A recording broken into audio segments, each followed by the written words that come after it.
Look at all that money, yeah, the money that they spend. Take another look now and take some time for hemp. I don't cut trees for paper, cause it hurts the environment. Stop deforestation, yeah, it's time for hemp. Oh, an acre of hemp makes 20 barrels of oil. No need for pesticides to poison all our soil. People got no food, they got no clothes, they got no rest. Well, right now it's time for hemp.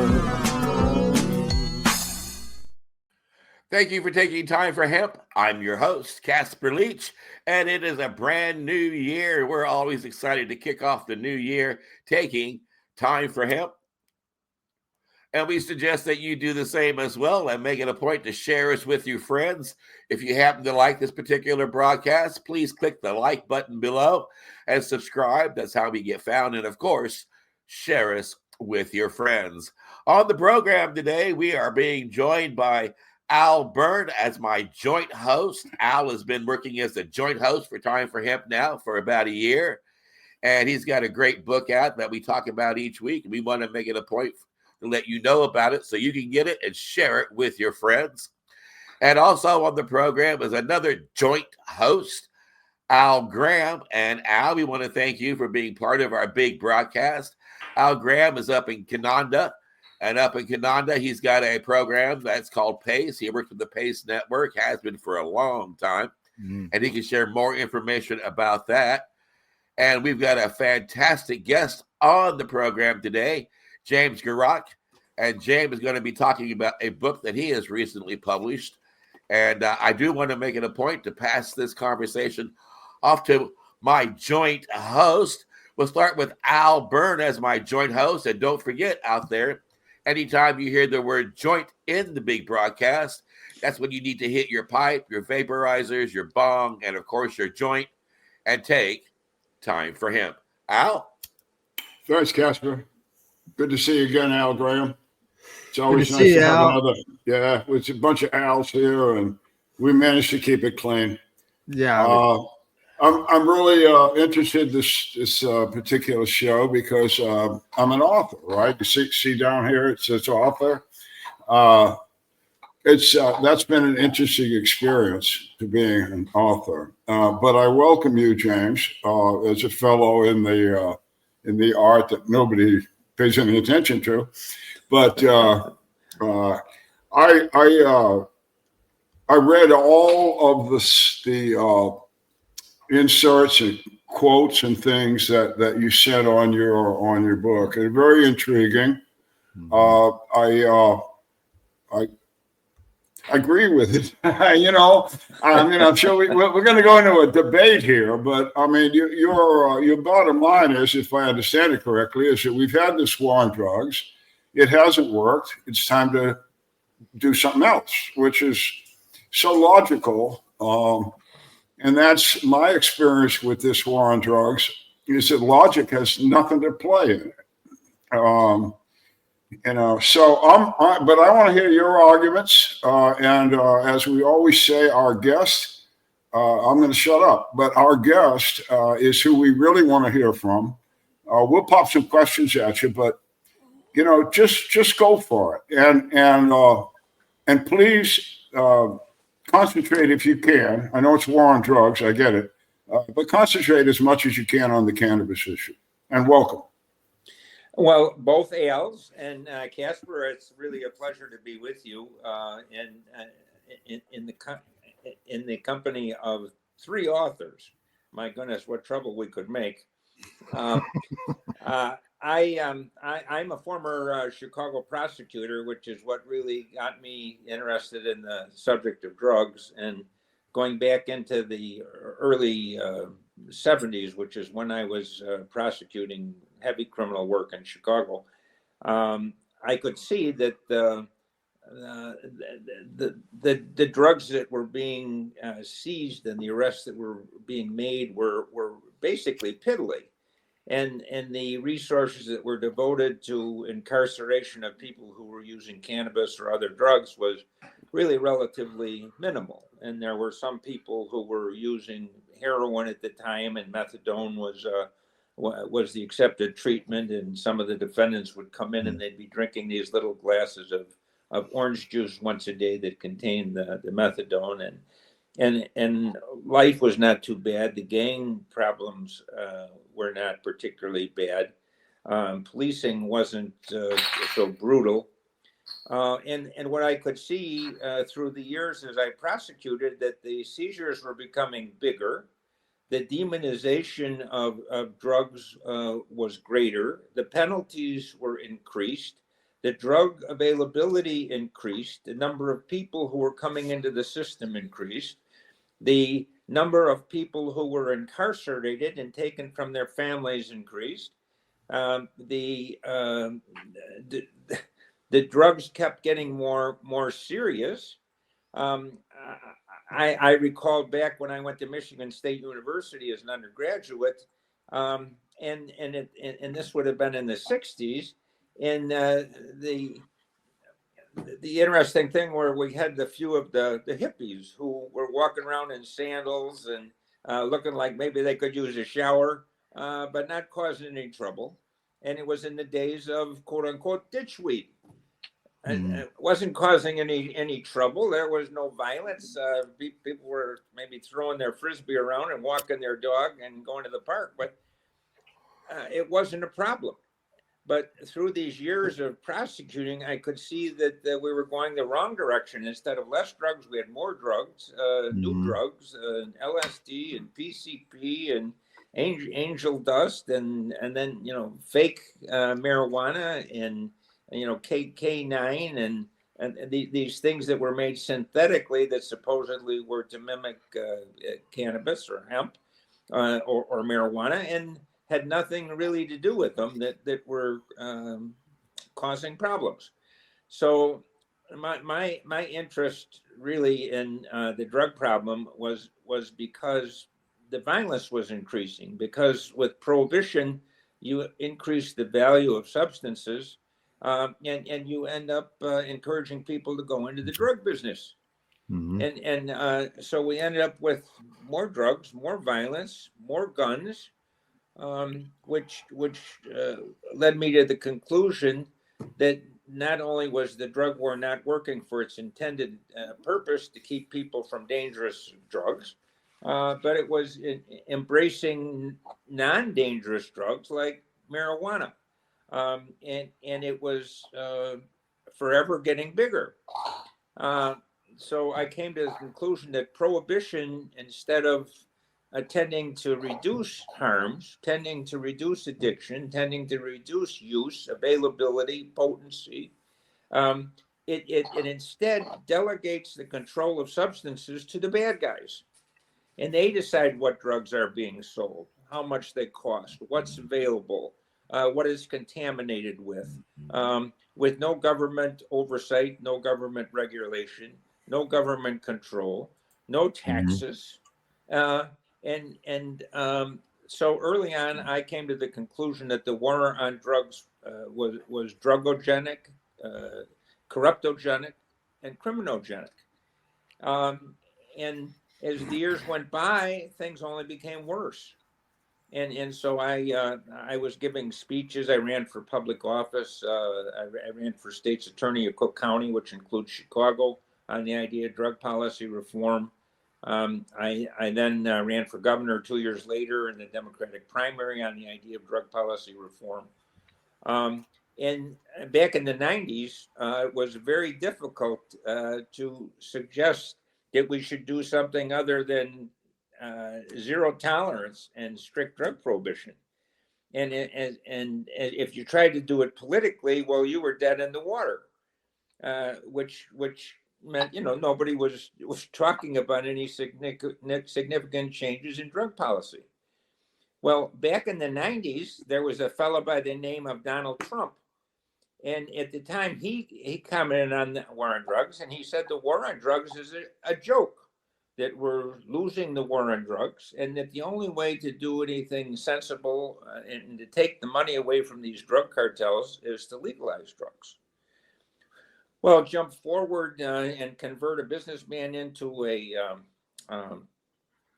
politician, and now, of course, Donald Trump is a drug warrior, and who in the political sector isn't a drug warrior? Overall, well, I need to jump in here and point out that Robert F. Kennedy Jr. has pointed out that we need to end the prohibition on cannabis, and that's one of the things that he wants to do during the Trump administration. And Trump did sign the farm bill that had hemp as a legal cash crop coast to coast.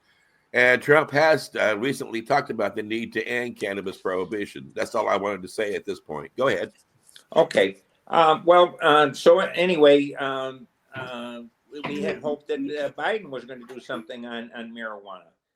And after all, these various states in the United States have legalized marijuana, both by voters at the ballots saying that we're going to legalize this, and also in some state legislatures where they've legalized marijuana by legislative act rather than by referendum. So we've seen progress. Then we saw President Obama come in and he said, well, what are we going to do? Because we've got a federal law that says cannabis is against the law, but we've got voters in multiple states and we have legislators in multiple states who are saying that it's okay, that it shouldn't be against the law. And so you end up with this bifurcation and what the rule of law is. And presented with that predicament, of course, President Obama, he had his attorney general say that, if the voters in some state have said this is okay, we are not going to make it a federal priority to go after marijuana users and sellers. It's just not going to be a top federal priority. The Cole memo. That still didn't resolve the dichotomy between what's lawful and not, federal law versus state law, and so we were hoping when President Biden was in office that he would make the decision and recognize that drug prohibition is making things worse in all classes of drugs, but also with marijuana. And he, as we all know, was a drug warrior back in the 80s and was responsible for these horrendously harsh penalties and getting tough and cracking down and putting more people in jail, which took America from a prison population of 300,000 people behind bars to $2.3 million in the heyday of our war on drugs, making the land of the free the prison capital of the world. Yeah. With the highest rate of incarceration in any country in the world and the highest aggregate number of prisoners behind bars in any country in the world. And I refuse to believe that Americans are worse than any other people in any other country in the world, despite once in a while maybe Americans doing something not so great. Well, I was in Europe for a while. I was stationed there for being in the Army. Germans love us, but a lot of people who live in France will tell you that Americans are pigs. You mentioned the presidents there. Yes. I gotta think, like, over the years, Obama, Trump, Biden, they've all had, as you said, the states have all had those legalization movements there. They've all been legalizing. Where you got now? Close to 40 where it's medically allowed, and you're somewhere around 25 for a little more, I think. Legalization. Like, so basically, you're well over the majority of the population that is in favor of some form of legalization of cannabis. Yes. Would it not just make sense to make it federally across the board? That way, you could have interstate transactions. You don't have uneven laws across the country. That was one reason why Canada legalized, because it was being implemented different ways across the country, instead of where you could have one state where it's draconian laws and another state where it's an open and free market and everybody, is having, making some money or, not going to jail. Well, you Al, make a good point. Al, remember what I said when we started this conversation. Nothing here can be based on logic. And you're asking a question that any mid-manager of any company would ask about the product that they're trying to deal with. Yeah. There's no sense to any of it.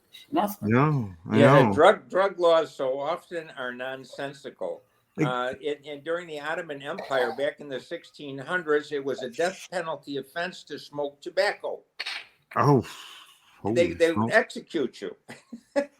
Well, that might have been a good idea. I don't know. Tobacco's what bad for happens you. to be against the law at different times and different ages is a fickle proposition, depending on the people in power deciding what's bad. Well, the United States, leaving Canada for a moment, the United States, we thought alcohol was terrible, and that they were going to have to save people from these drugs. And my husband's spending all of their money and their paycheck on buying beer and assorted other alcohol. So a century ago, roughly, in the United States, we decided to have zero tolerance for alcohol. And we ended up with the same problems. We had more guns, more gangs, more violence, more police corruption and corruption of all. And the citizenry themselves were ignoring what the law was. And now, starting in 1961, which is a point I would really like to underscore today, the reason we have a war on drugs, the reason we have such intolerance with marijuana and a host of other substances, because in 1961, we, the United States, and 186 nations of the world agreed to pass the 1961 Single Convention on Narcotic Drugs. And the gist of that document says that the only legitimate use of mind-altering substances are for medical or scientific purpose, not recreational purpose. And of course, what is the major use of drugs? It's not the only use, but one of the major uses is the recreational use. 200 million people, the United Nations estimates uses cannabis. 200 million. In drugs overall, it's like 400 million of assorted different drugs. And the world prison population is 10 million. So, and the United States has a quarter of them. So if we decide we're going to lock up 400 million people, I mean, we wouldn't have enough money to buy each other a glass of water. Well, and what this means, too, is that if it's 3 o'clock in New York and it's noon in Los Angeles, it's 1961 in Indiana. Because our governor now, it used to be 1955, but we've moved now. Our governor just said, who was just elected, said about 3 days ago, and let me quote, he said, I've been asked about the idea of legalizing cannabis in the state of Indiana, and I've examined it, looked at it thoroughly, and I can honestly say that it makes sense to do that for medical reasons, but for recreational reasons, we're going to have to look at that from a different perspective because it still isn't a good thing to do. But we've got it legal in Ohio and Kentucky and Illinois and Michigan, so all the states around us have it legal, and we're losing a lot of revenue. Yeah, and of course, being a graduate of Notre Dame, yes, I'll get it over with. Ohio State beat us. The better team won. Notre Dame for they're a great bunch of guys, man. But Ohio State, I'll tip my hat to them. But to get back to Indiana, Notre Dame is in Indiana. When I graduated, it was anyway. And the Pope, the man, the Catholic man, has said about cannabis, if it helps people, give it to them. So, I mean, that's sort of, again, we're back to basic and logic and stuff. The Pope gets it. He does. Okay. Well, and I think your governor gets it. But let me just say something about legalization. Back in the day, as some of you know, I ran Normal back in 90, 91, 92. And we got medical cannabis introduced to the conversation in that period, and hemp with Jack Hurd. I told those guys that were running Normal, with all due respect, James, they were all lawyers.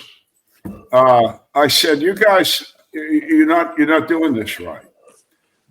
This legalization thing's not going to fly. It's not going to fly tomorrow. It's not going to fly next decade. But what we can sell to the American public is what Jack Hurd's talking about, hemp, and what I'm talking about, which is medical. And that was my thing. And here we are today, and we have medical cannabis well known in the United States.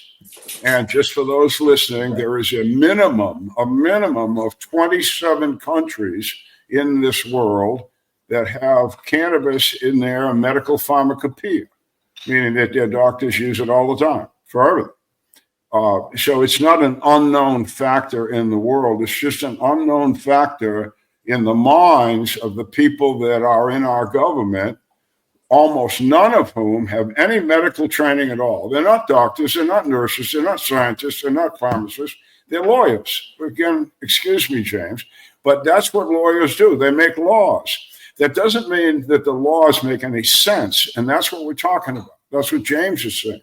He studied the war on drugs on an international level, and what the United States is doing, it makes no sense. I'm sorry to interrupt you, but to me, that's the key. We got medical, we got hemp, and we did it a certain way.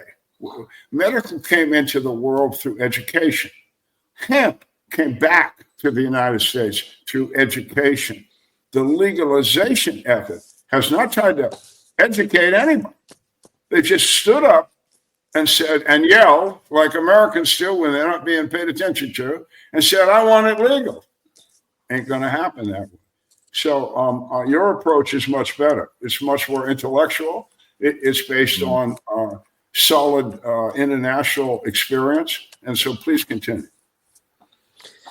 Well, I have to make mention of Pope Francis. He's maybe said the things you attribute to him regarding marijuana, but he's also excommunicated the entire mafia in Italy because of their participation in the drug trade, and at the same time, while he's supporting prohibition, it's the primary basis for the financial success of the mafiosos. So it's inconsistent to say, people should be safe from drugs, people shouldn't use drugs, we shouldn't sell drugs, and at the same time say we shouldn't legalize drugs when the all these crises. The reason I wrote a book was because I saw not only was the drug problem a runaway and the crime problem, but so many other things. The problem with trade imbalance, the inability to pay for health care when we're shooting 4,000 people a year in Chicago, where the average cost is $154,000 for the medical care of one person shot. No medical care system can pay that bill. In the United States, we complain about people leaving South and Central America and invading our southern border, which was one of the reasons that President Trump has recently been elected. But why are they fleeing South and Central America? The reason is that the drug gangs are so bad. The violence is so bad. People are fleeing, trying to keep their people, their children, their families alive and safe. And you can't have it both ways. And yet in the United States, we had no political candidate in this recent presidential election who said that if we want to stop the immigration problem, we need to make the drug laws in these other countries better in order to make life more livable. so that people don't have the motivation to try to find some place to escape the violence from these drug gangs. It's just, your son's coming to work for our drug cartel. No, he's not. Boom. How about your other son? I mean, that's the kind of violence. In Mexico, they had multiple hundreds of thousands of people killed, college students and stuff that were missing. Javier Cecilia, famous Mexican fellow, coming to the United States and leading the caravan for peace and justice across the United States, going from city to city, talking about ending the drug war that had wreaked havoc into Mexico, making Mexico unlivable. I had been a speaker and a director for LEAP, Law Enforcement Against Prohibition. And I was invited as one of 60 speakers from around the world to go to Mexico City. And the people were meeting in this auditorium talking about what can we do to stop the violence. And I'm on stage with a man from the United Nations who was a representative of the United Nations Office of Drugs and Crime. And I get up and say that, you can't stop the violence. You can't stop these drug cartels without legalizing drugs, without changing. There's no end to the gangs. You put a handful of people in prison and they're immediately replaced. You put the Sinaloa drug cartel out of business, and it's not out of business. It maybe bifurcates into multiple cartels, and now they're fighting amongst each other. If we're going to turn the world back into a sensible, peaceable place where we're going to do something with the gangs and the guns and the violence and the unaffordable health care, with the trade imbalance, with drugs coming in and money going out, making police not a militarized force where they see the people as the enemy, but rather as somebody who's trying to help people, going back to the mission of trying to solve crime instead of making consensual drug crime, using some substances, some of which are not only not harmful, but helpful to people's health and well-being, post-traumatic stress syndromes and cancer and just so many things. We have people now who need opiates, and because the DEA is cracking down on physicians, the physicians are afraid their license are in jeopardy. And so people are having operations without any anesthesia. It's just criminal. And Peter McWilliams, who wrote a book that says it's nobody's business if you do. It was a book against consensual crime. Crime is when somebody hurts you, somebody steals your property, somebody rapes you. Those are not consensual crimes. People don't consent to that. But when 400 million people around the world consent to voluntarily buy and sell substances which help them relax after work, help them forget the troubles of the day, or to take time out, whether it's a glass of wine, a cigarette, or whatever other substance it's going to be. We must end the World War on Drugs, which is founded on the 1961 Single Convention, and we need to do that by repealing that convention and the other two UN drug treaties regarding psychedelics and drug trafficking.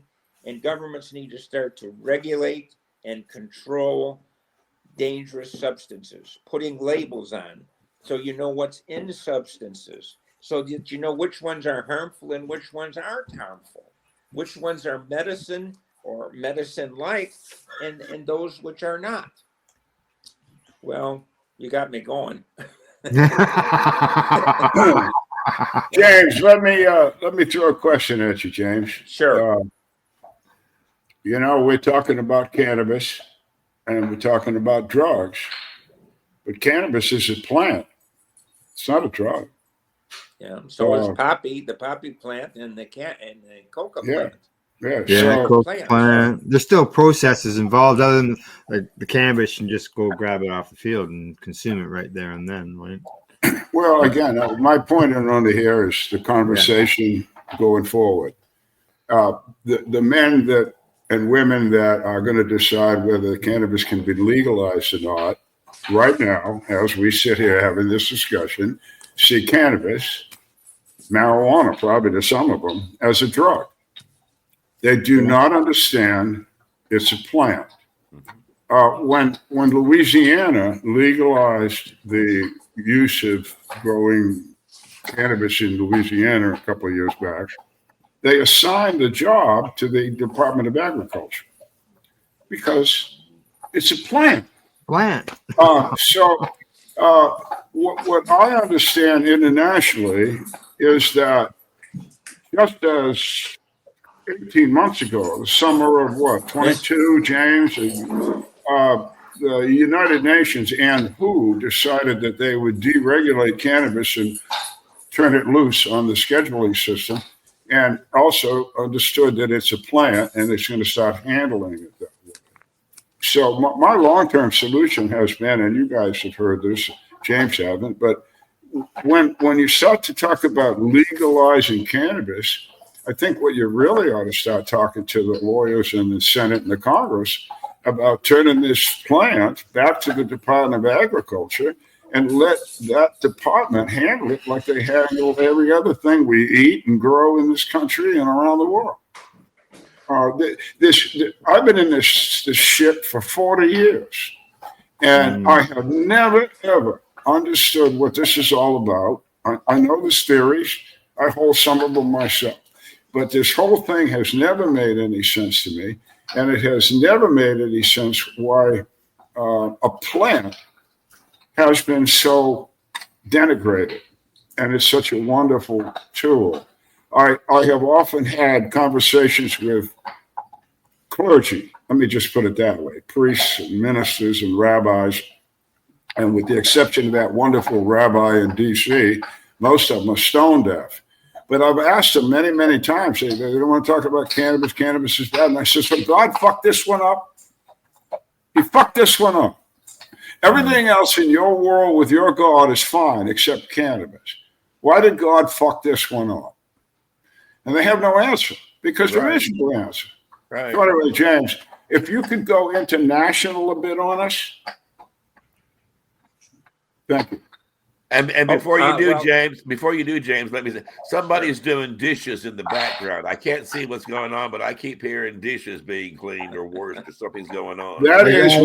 That's my puppy chewing a bone. I shall take care of that. Thank you. All right. well, yeah. Talking internationally and about cannabis, Uruguay was, of course, the first country to legalize marijuana use for recreational purpose. And I had drafted a proposed amendment for LEAP, Law Enforcement Against Prohibition, that would have overhauled all United Nations treaties, eliminating the criminalization of people who use or sell substances, and put in place a system of regulation. And I gave a speech in a side event at the Commission on Narcotic Drugs in 2015. One of the people in the audience was the ambassador from Uruguay, who said, are you going to be here for the remainder of the week? And I said, I will. He said, well, I want to talk to you. He said, because my president, and he explained later, we did get together later, he explained my president legalized marijuana use in Uruguay because he thought it was going to be something good for our people. And he didn't do it to be a leader of drug policy for the world. He was just doing it for our country. And he said at the time that was done, we had many programs that were 50-50 funded by the UN and half by Uruguay. And many of those projects had nothing to do with drugs or marijuana. And he said, but once my president came out and legalized marijuana for recreational purpose, all money from the United Nations was withdrawn from us on every program, having nothing to do, without any word or explanation as to why. Wow. So this ambassador, he asked me, he said, why should my president want to lead drug policy for the world when the punishment is economic and makes life harder for the people in my country? And while I tried to give him an answer, but there isn't a good answer, other than we need the people themselves to insist that our leaders get away from drug prohibition, which is an intolerance. You want to know, well, you don't understand, why do we outlaw something in a ditch? Well, it isn't because the plant's in the ditch or an agricultural product or not an agricultural product. It's because people who are minorities can be singled out and prosecuted and put in jail. And under Nixon, Ehrlichman has said that we're trying to figure out, how can we get these people who are smoking marijuana, and how can we get these lefties and these blacks who are not on our side politically? And he said, well, if we outlaw marijuana, we'll get these hippie smokers, and we can get them, and we can get the lefties. We can put them in jail. We can take minorities and put them in jail, making life difficult for them, because we can't outlaw being black, but we can outlaw people who are using drugs, people who are using heroin, people that are using marijuana. We can put them in jail. And Ehrlichman said, and in my book it talks about him quotes him saying, we knew we couldn't criminalize lefties, we couldn't criminalize being a minority, but we could criminalize drug use. And the drug use that was focused on these groups, it was a way to get them. And earlier, marijuana, when they're building the railroads, and the Chinese were accustomed to using opium. Well, we can go after them by criminalizing opium. So it has nothing to do with the plant or its nature. There was a book that was written, Chocolate to, who knows the name of the book? Oh, shoot. Chocolate to opium, chocolate to marijuana.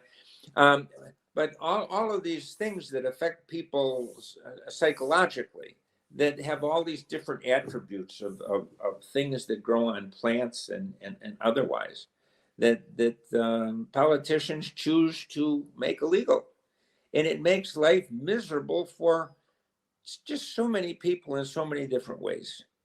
Well, and I want to give a response too, as well, to Al Byrne's statement about the Christians dealing with it.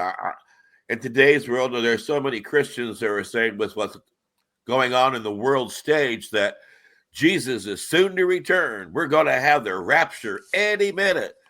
We just don't know the exact time, and I can tell you the exact time Jesus will return.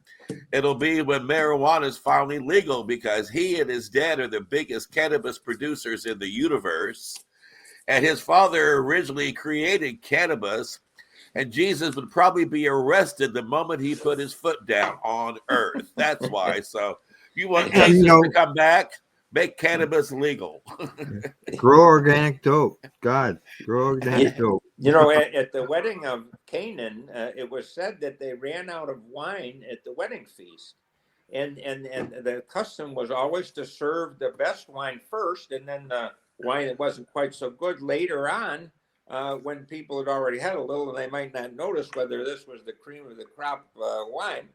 And so when they ran out, Jesus said, well, I'll take care of it. And he makes some more wine out of water, and they're serving the wine, and they want to know, why is the best stuff not being served first? It's being served last.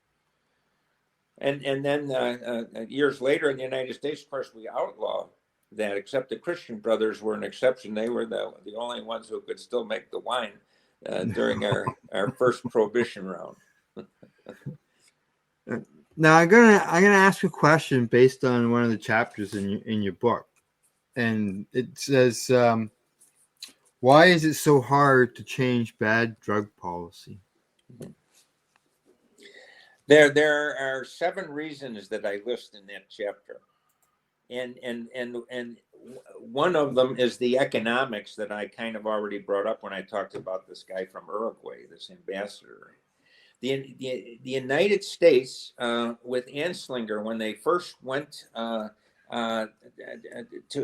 put together this 1961 single convention on narcotic drugs, each nation of the world sent somebody to represent their interests in a plenipotentiary conference, which means that the people who went actually had the authority to make a deal on behalf of their respective countries.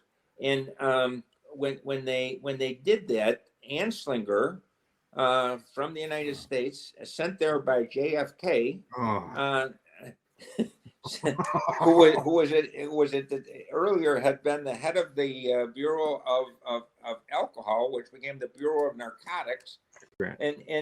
and so that he goes over there and he says, Anslinger thought, the reason that prohibition is not working in America is because it's a worldwide problem, and we have to have prohibition worldwide.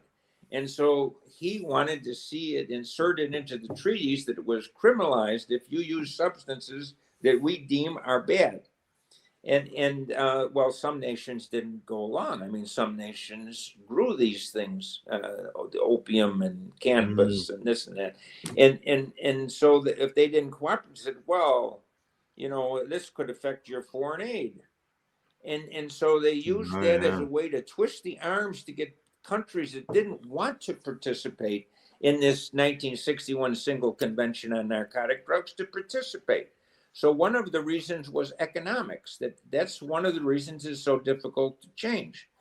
Another reason is that the good guys and the bad guys are on the same side of the fight.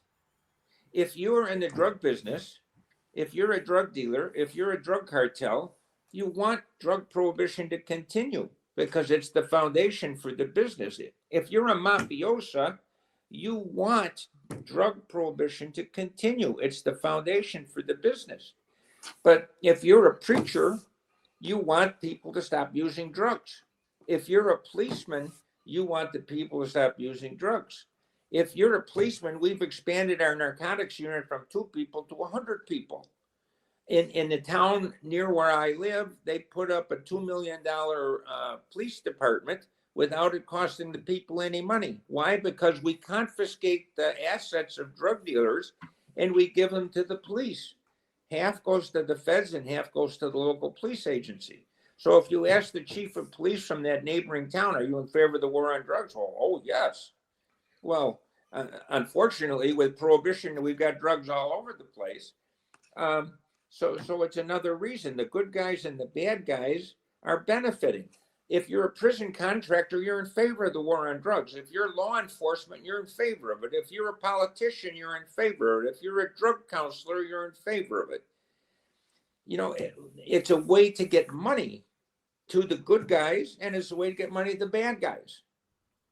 It used to agitate the hell out of Jack Hare that he would go on the road to talk about the need to end cannabis prohibition and to re-legalize hemp.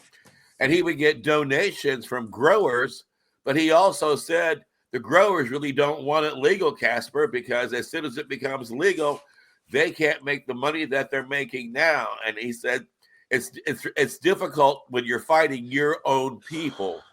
Sure.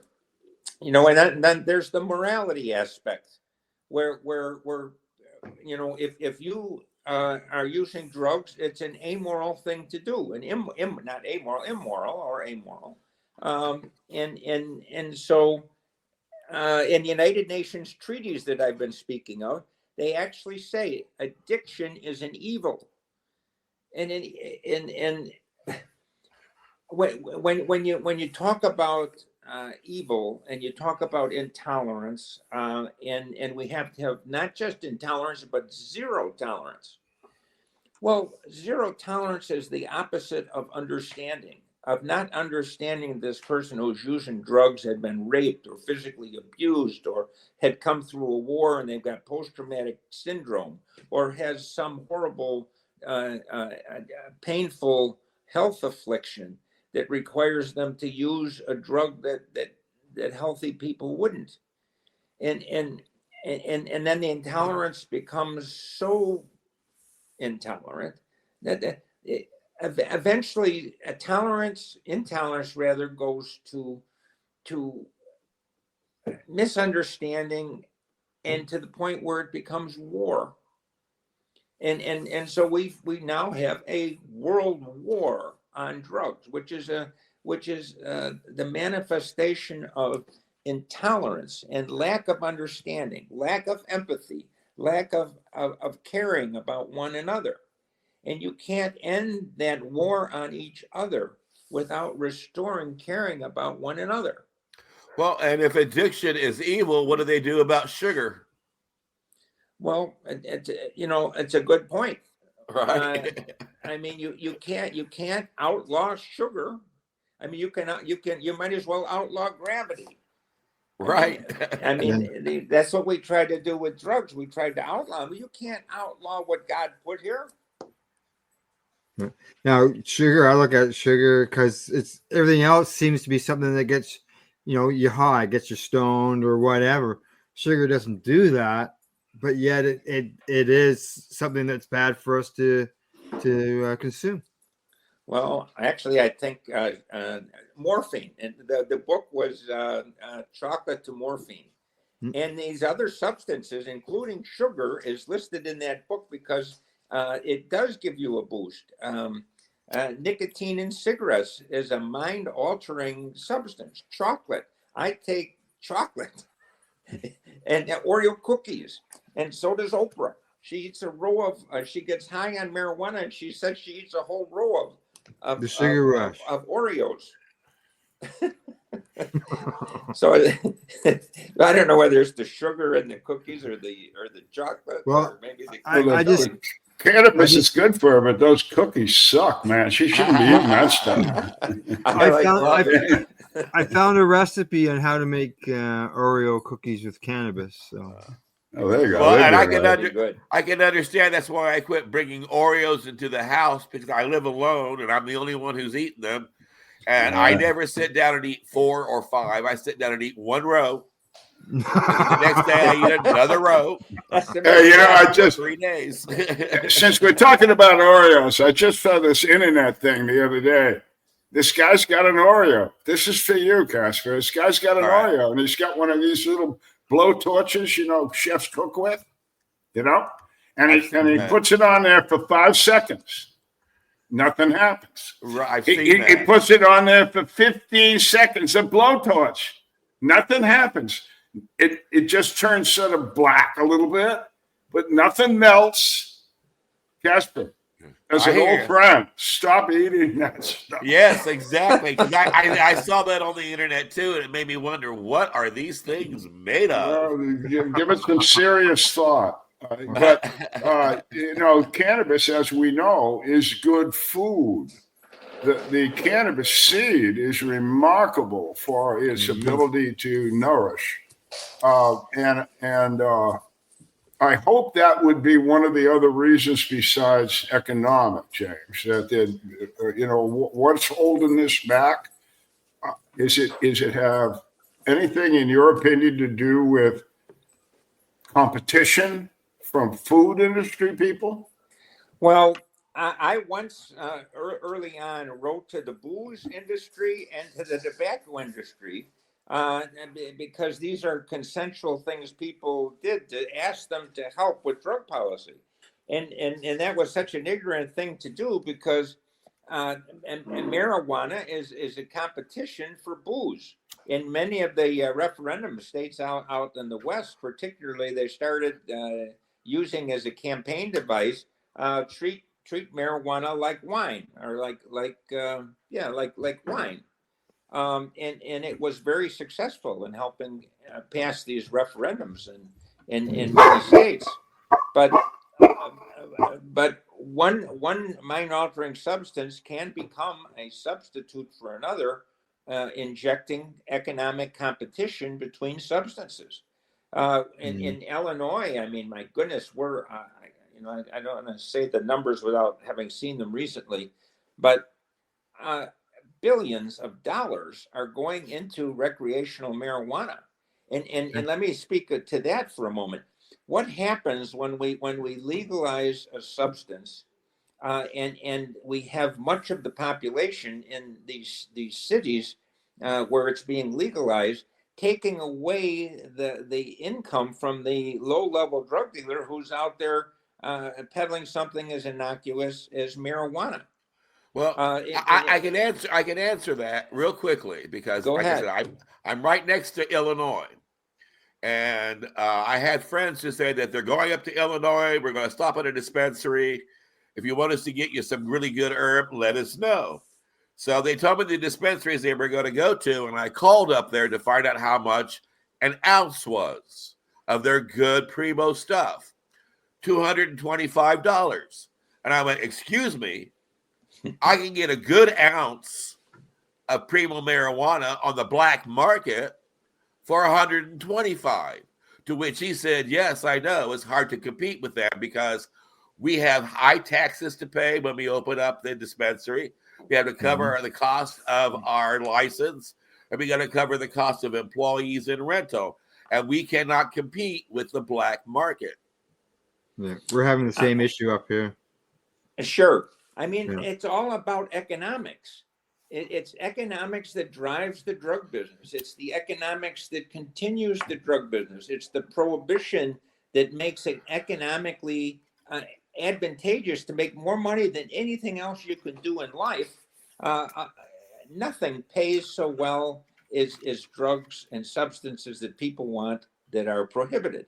But what's happened in Illinois and in other places where they have legalized drugs, when you take, it was like one, I wish I remembered, I haven't read it recently, I wrote it and quoted statistics with footnotes in my book. But they took like 2 billion, 3 billion, I can't remember the number, out of the illegal drug trade from just marijuana in Illinois. And when they did that, those billions of dollars that were going primarily into minority communities, now you've taken away their income. So the ability to pay the rent, the ability to pay the food, the ability to buy the clothes. And so now you've got armed robberies and people smashing cars into Michigan Avenue. Some of the classiest neighborhoods in Chicago where you've got violent crime, you've got expressway shootings, and Trump is talking about, we're going to go back into these cities and we're going to restore law and order, and we're going to get tough, and we're going to deploy military.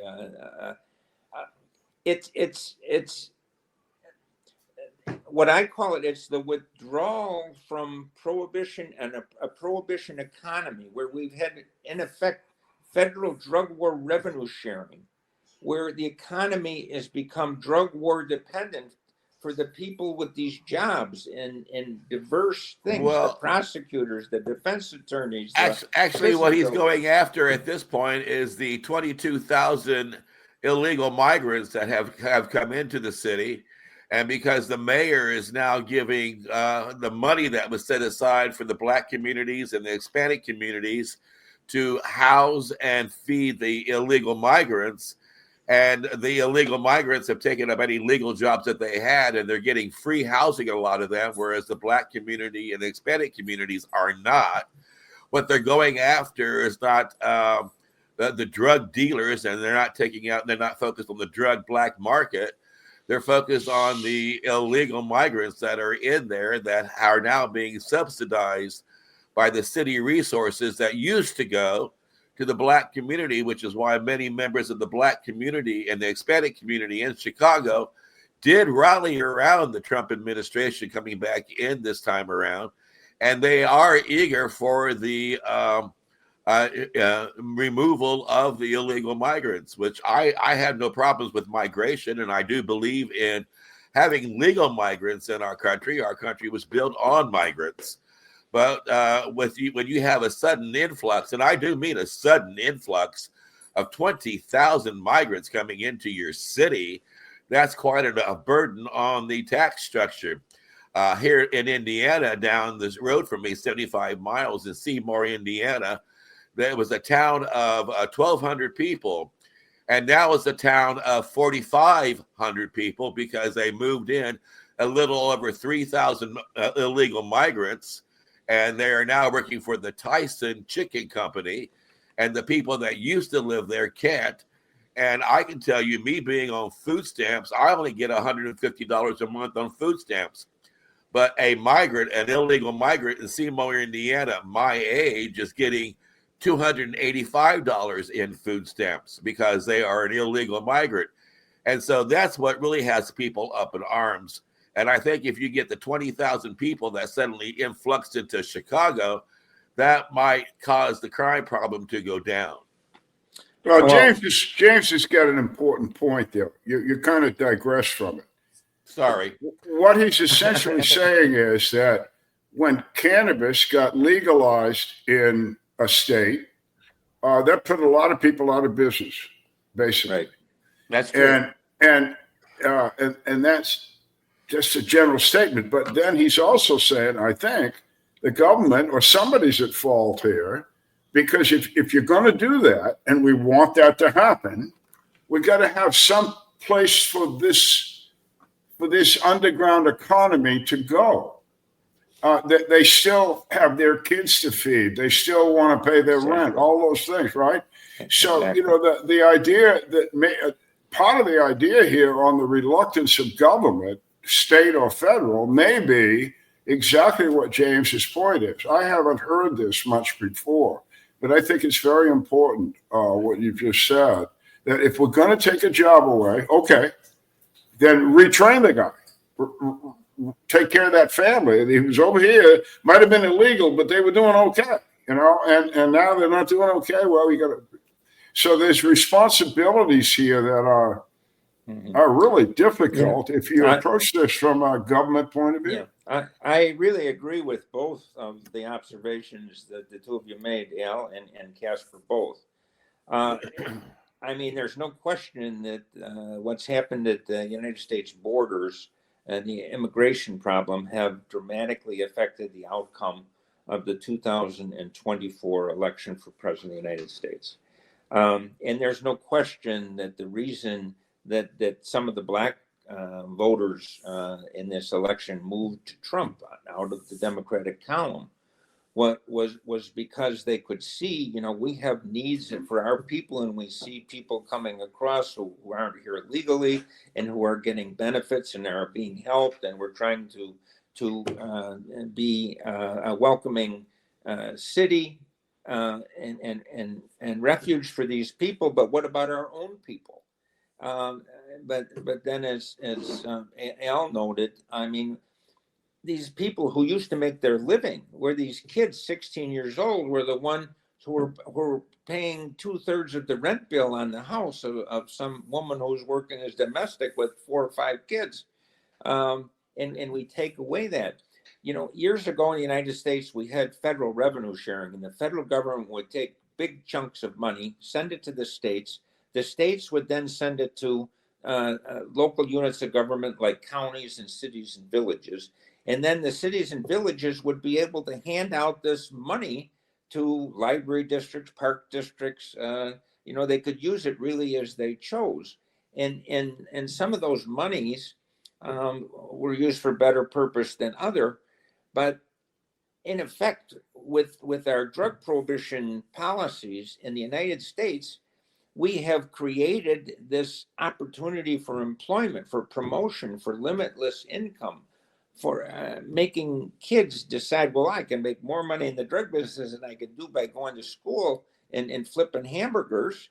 So they take that choice. Now we end up with generations of kids that are uneducated, who aren't qualified to do something. And then we take away the means by which they survive in this society that we created. We have a drug war dependent society that has to be weaned off of prohibition in order to make things healthy again. We have what you were talking about. I don't mean to interrupt, but what you were talking about sounds like what they were doing in Alaska with their oil drilling. I guess at the end of every year, every Alaskan citizen would get a check from the state of Alaska as part of their share of the profits from the oil industry that inhabits that state. So that's kind of like what you're talking about, isn't it? Well, I'm talking about economic principles, supply and demand, and the effect that prohibition has on price, and the availability and the incentive to invent drugs, to create new drugs, to import drugs. When the states legalize that down there, do they have do they reach out to, we call it the legacy market up here, a lot of us, do they reach out to try to get them to transition into the legal market? I know that here in Canada they've said that to many people, but there's always the barriers. There's the cost, there's the all the permits that are required and the licensing and this and that. It just becomes easier just to stay where they are versus trying to jump into the legal markets. Like, do you down there offer that in any of the states to try to bring people over? In the United States, we have licenses which they try to allocate for some minority owners because the numbers for a license are just, I mean, astronomical. So, I mean, I was in, where in the heck was I? I was in Colorado, up in the mountains, and they're putting in a new marijuana dispensary. And I'm wondering, as they're putting the building up, who owns this thing? Well, it's the son of a football franchise owner, who's got the money to pay for the licenses and stuff. The social equity allocation of licenses, what they're talking about it. But in Illinois, as in other places, we've had a very difficult time because the rich come first. And so that then you have all these people fighting over these minority ownership licenses. So it has not been a great success by any means. And it certainly does very little to compensate the vast number of people, because even if you award a few licenses, and so you have 10 people working in a dispensary, it doesn't begin to accommodate how many people you've got standing out on corners and, hey man, I got good ganja, good weed. It's not commensurate. Now you're one of those highfalutin people who travels a lot, so you've heard of bi-coastal. Well, you're bi-statal, right? You live in Illinois and Florida. I tell you, these foreigners. Now, is there much of a difference between Florida and Illinois, and what's going on in both those states? I know Al knows. Al Byrne's in Florida too. Well, there's Florida. There's no legal recreational marijuana yet. I think they have passed medicinal marijuana, but it's still politicians here thrive on intolerance. I hear it's coming for another vote. Can you grow it? No, James is right. Down here we have medical cannabis. It's get a doctor to recommend it. Pay a fine, pay a fine, pay a fee to get a card. But the availability of high quality cannabis is pretty good. Tallahassee must have 20 to 24 cannabis retail outlets. Some of them drive up through stuff. The last elections thing here in November, Florida just missed by half a percentage point or something with an initiative that would have allowed recreational cannabis for people over 21. The reason it essentially failed was that the smoke. All the anti-advertisement down here, and it was humongous. Right at the end, there was thousands of dollars being sent by somebody. It was all about smoke, and it was all dead fucking wrong. But again, apparently you can lie on TV. What the hell, So, but like I live in the sheriff won't mind me saying this. I live in Franklin County, which is in the Panhandle area, and our sheriff's a great guy, And he's told everybody in this county that he doesn't find cannabis a problem at all for adults. He says, I don't want to see it in my school, and you better not be the guy delivering it there. But he now, on the other hand, he's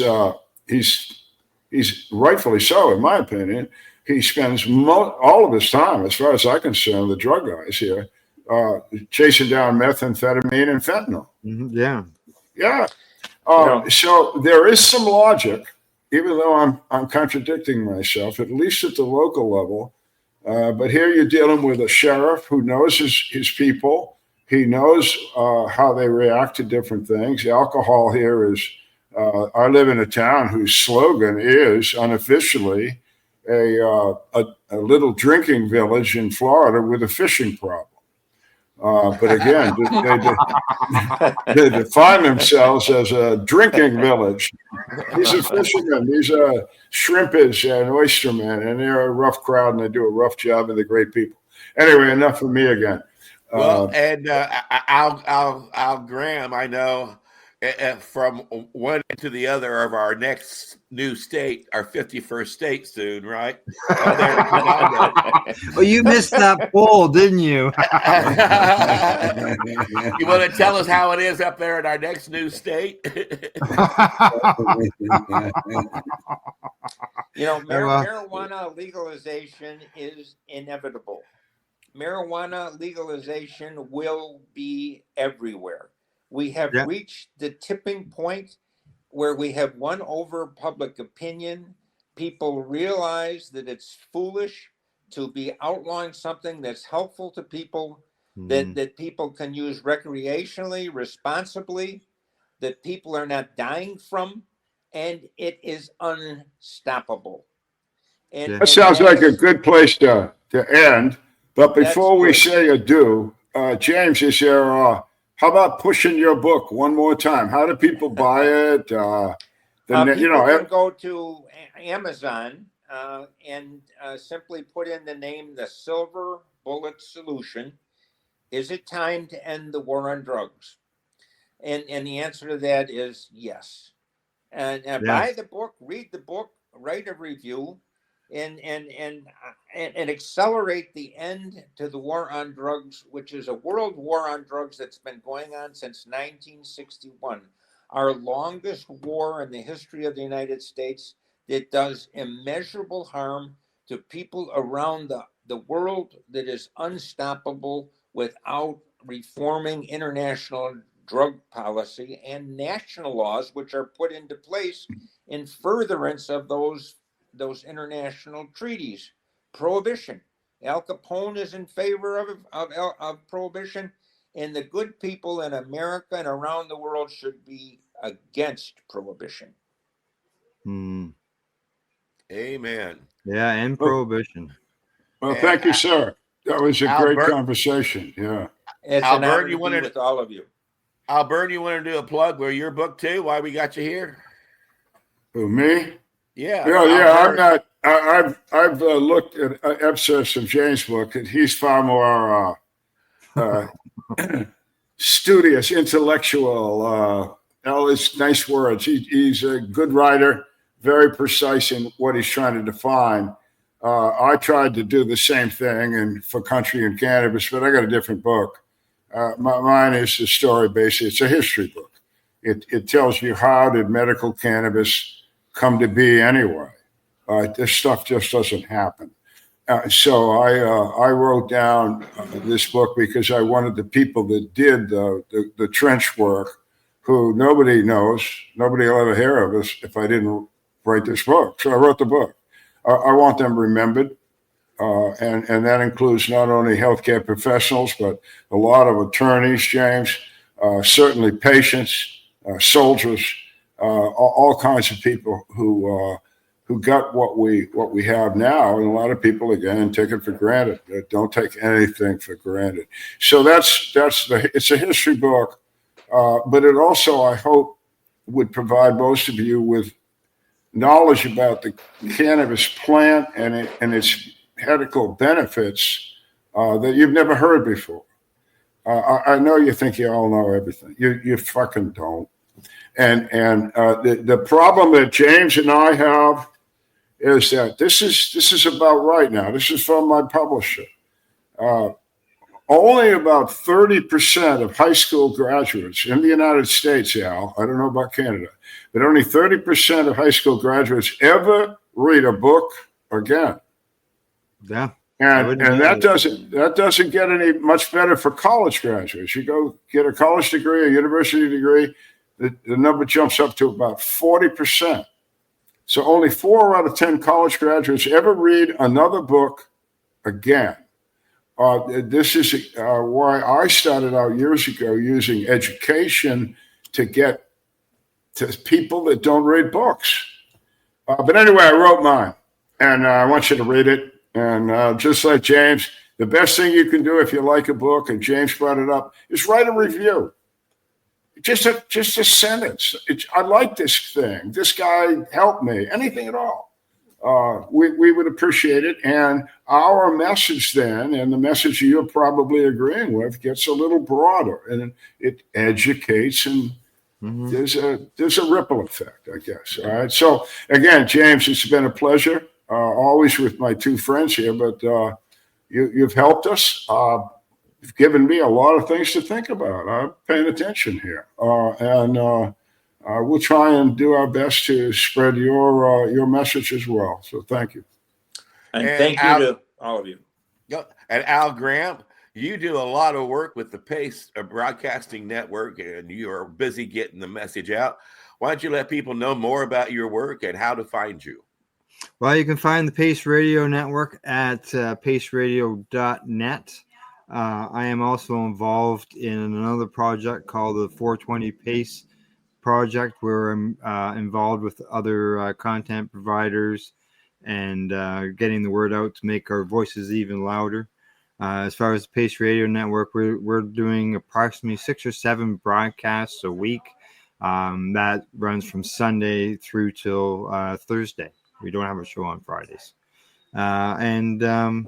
We cover cannabis as well as psychedelics, and we have news, and we do interviews as well. So, and go ahead. I'd like to jump in here and let everybody know that these 3 gentlemen are all found at the timeforhemp.news archives. James became a regular guest on my show back, I think, in 2013, 2014.